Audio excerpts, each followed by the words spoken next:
Davi escreveu assim: Senhor, tu me sondaste e me conheces. Quer dizer, o que é sondar? O que é sondar? Sondar é procurar, é investigar, é buscar. Então, quando o médico coloca uma sonda dentro para procurar investigar alguma coisa no teu organismo, ele está buscando aonde os olhos não podem ver, só através do aparelho. Então ele está sondando o que está ali, está buscando o que está ali. Deus faz isso num nível muito mais profundo, um nível espiritual. Ele sonda o nosso coração, sonda os pensamentos, as coisas que nós nem imaginamos que estão lá. Há coisas que você não sabe que estão dentro de você ainda, elas ainda vão vir à luz, elas ainda vão se manifestar em um momento, mas Deus já sabe o que está aí. Então Deus sonda, é o que Ele está falando aqui. Senhor, Tu me sondaste e me conheces. Tu sabes o meu assentar e o meu levantar. De longe entendes o meu pensamento. Deus sabe o que a gente está pensando antes da gente pensar. Ele sabe o que a gente vai fazer amanhã, o que a gente vai pensar daqui a um ano. Ele sabe tudo a nosso respeito. Deus não está limitado por passado, presente e futuro, porque Ele não está preso dentro do tempo. Deus está fora do tempo. O tempo está incluído na ciência de Deus, mas Ele não está limitado pelo tempo na sua ciência. Ele conhece tudo. Ele vê a nossa vida como um quadro, tudo ao mesmo tempo. Então, nada está oculto aos seus olhos. Se eu levanto, se eu assento, os meus pensamentos Ele entende de longe.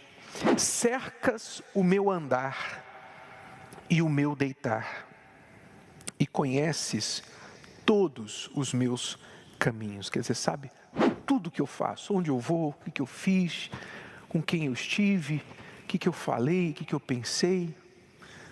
Isso não só fisicamente, mas também no celular, no computador, na internet, no banheiro. Tudo a nosso respeito Ele sabe. Nada está oculto aos seus olhos.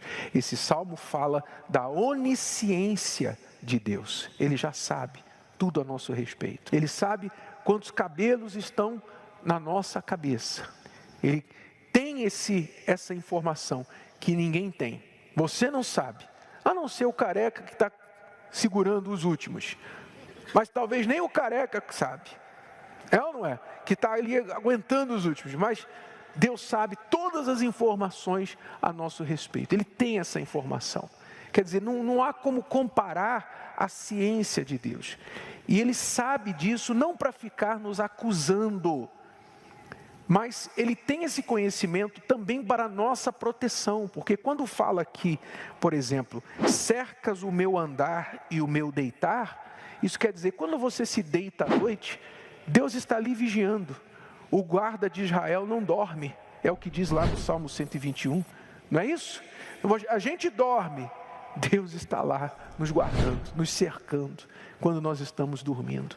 Você está andando em algum lugar e você não sabe às vezes os perigos dos quais Deus te livrou, porque Ele foi à sua frente, te livrou daquele mal.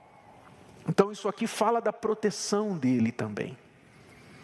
E Ele diz mais: não havendo ainda palavra alguma na minha língua, eis que logo, ó Senhor, tudo conheces. Quer dizer, eu não falei ainda e Ele já sabe o que eu vou falar.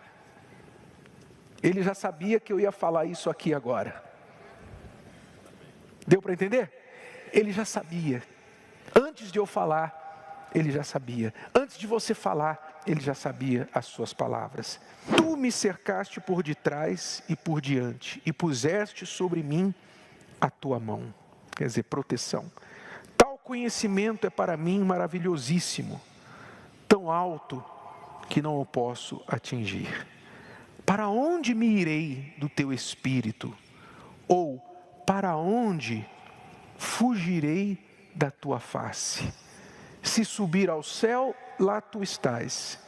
Se fizer no inferno a minha cama, eis que tu ali estás também. Então preste atenção, por favor.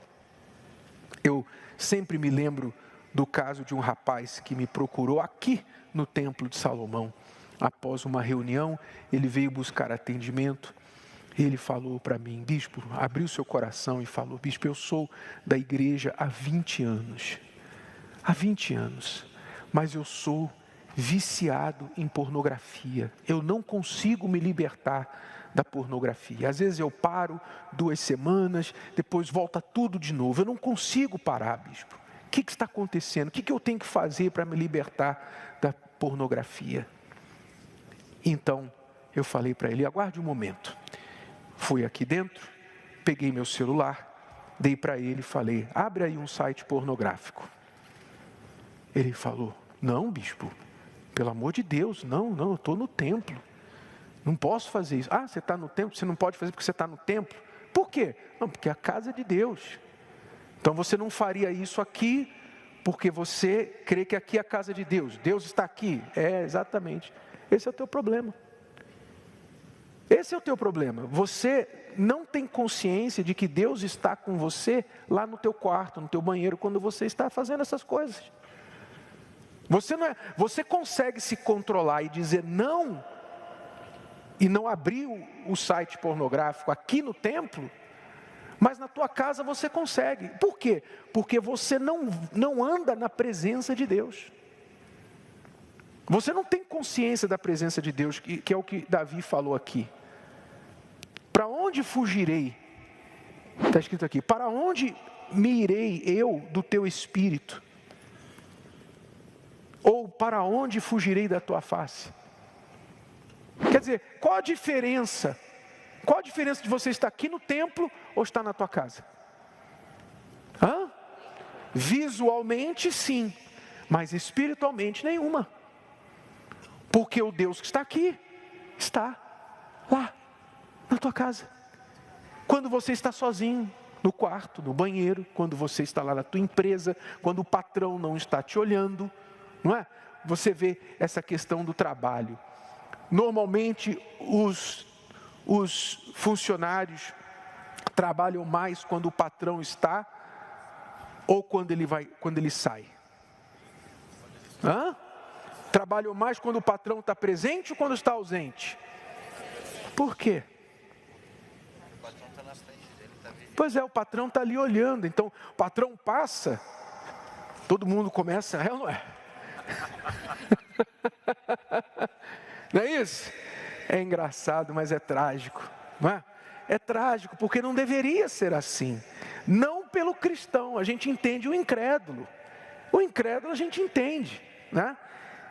Quando o patrão chega e o funcionário estava lá enrolando, ele logo dá um jeito de mostrar serviço. A gente entende o incrédulo. Mas o cristão não deveria fazer isso. Por quê? Porque você está diante de Deus. Quer o patrão esteja ali ou não esteja ali, o teu comportamento não deveria mudar. Se muda, é porque você estava fazendo alguma coisa errada. Sim ou não? Se mudou, é porque você não deveria estar fazendo o que está fazendo. Então, você, por exemplo, na igreja, eu vejo isso, você pode imaginar, né? Eu sou o bispo. Então a gente vê isso até na igreja. Então, de vez em quando eu abro uma porta, entro em algum lugar.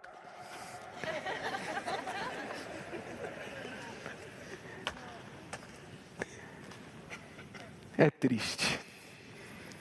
É ou não é? É triste. Não deveria ser assim. Deveria? Não deveria. Você não deveria mudar teu comportamento porque o bispo está por perto, o pastor está por perto, o patrão está por perto, porque a tua esposa está em casa, porque o teu pai, tua mãe está em casa. Não. Se você teme a Deus, então o teu comportamento vai ser uniforme, constante. Não vai fazer diferença, quer você esteja sozinho ou esteja na presença de outras pessoas. Não tem razão de ser. Sim ou não? Então, quem quem somos de verdade? Nós somos a pessoa que se comporta quando estamos sozinhos. O comportamento que demonstramos quando ninguém está olhando e ninguém tem a chance de olhar, de saber, essa é a pessoa que nós somos. Então a sua pergunta tem que ser: o que eu faço quando eu estou sozinho, quando ninguém está olhando? O que você faz? O que você faz? Em que você se ocupa quando você está sozinho? Com seus pensamentos, só você e seus pensamentos. Talvez você não fale para ninguém, mas o que está aí dentro de você? O que você está matutando? Né? O que você está entretendo no teu pensamento que você não compartilha com ninguém? Deus conhece os teus pensamentos. Não é que quando você tem maus pensamentos você está pecando. O mau pensamento vem.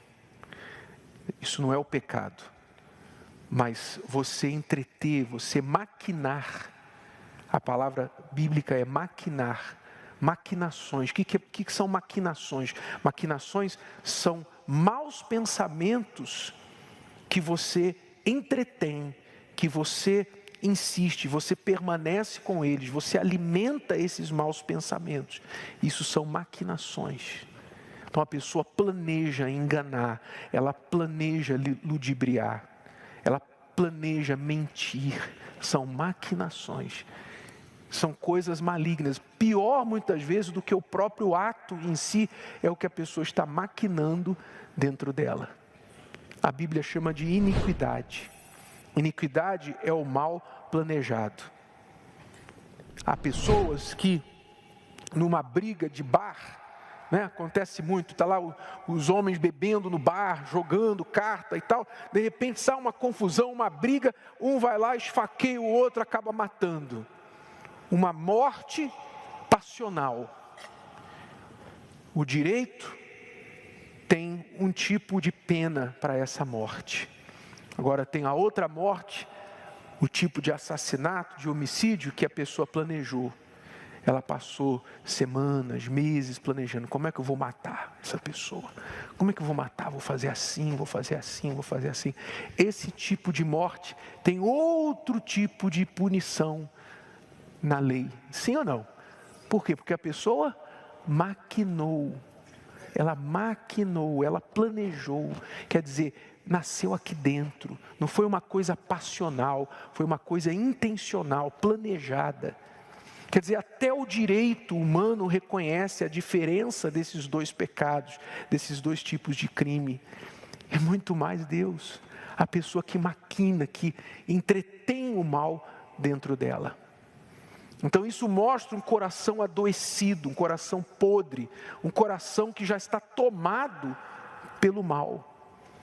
Então a única solução para essa pessoa é ela se arrepender, orar a Deus, reconhecer seu pecado, pedir a Deus que troque, que arranque esse coração e buscar uma nova mente, novos pensamentos. A pessoa de Deus, ela não fica entretendo maus pensamentos, muito menos maquinando coisas ruins, nocivas dentro da cabeça dela. Compreenderam? Isso aí reflete na sua vida. Deus esquadrinha o coração, Ele esquadrinha, Ele prova as entranhas, quer dizer, Ele testa o que está dentro da gente, para dar a cada um segundo as suas obras.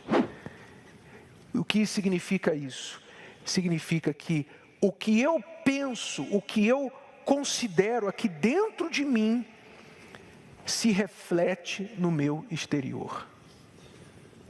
Às vezes a pessoa não sabe por que a vida dela está toda enrolada. Quem olha não entende por quê. Poxa, por que fulano está todo enrolado? Sempre tem um problema com ela, sempre tem um problema com ele. É um problema, é um acidente, é uma doença, é uma perda. A pessoa sofre isso, sofre aquilo, ninguém entende. Mas, às vezes, o problema é que a pessoa está com o coração podre.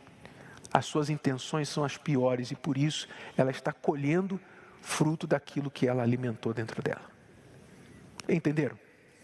Então, se você teme a Deus, se nós tememos a Deus, nós temos que pensar como? Nós temos que pensar assim: Deus me conhece, Deus sabe o que está dentro de mim, eu não posso enganar a Deus. É impossível enganar a Deus. Deus conhece até os meus pensamentos. Então, como é que eu devo viver a minha vida? Eu tenho que viver a minha vida, tanto em pensamento, em público quanto em privado, naquilo que eu expresso e naquilo que eu não expresso, no que está dentro de mim. Eu tenho que viver a minha vida de forma que seja aprovada diante de Deus. Eu tenho que estar aprovado. Se Jesus aparece aqui agora, diante de mim, se Ele aparece diante de você agora, você vai tomar um susto ou você vai ficar alegre, feliz? Como é que vai ser a sua reação? Se Ele chegar para você agora e falar: chegou o teu momento, o momento da tua prestação de contas, como é que você vai lidar com isso? Então você tem que estar vivendo a sua vida limpa, correta diante de Deus. Então, se você é uma pessoa que fica sempre limpando os teus rastros, sabe, por onde você passa, você vem apagando os rastros para ninguém ver por onde você andou, onde você passou, então tem alguma coisa errada. O pior de tudo isso, o pior erro de tudo isso, é que você está mostrando, provando que não crê em Deus. Como eu falei para aquele rapaz, o seu problema é que você não crê, no fundo, você não crê em Deus. Por isso você não se libertou ainda da pornografia.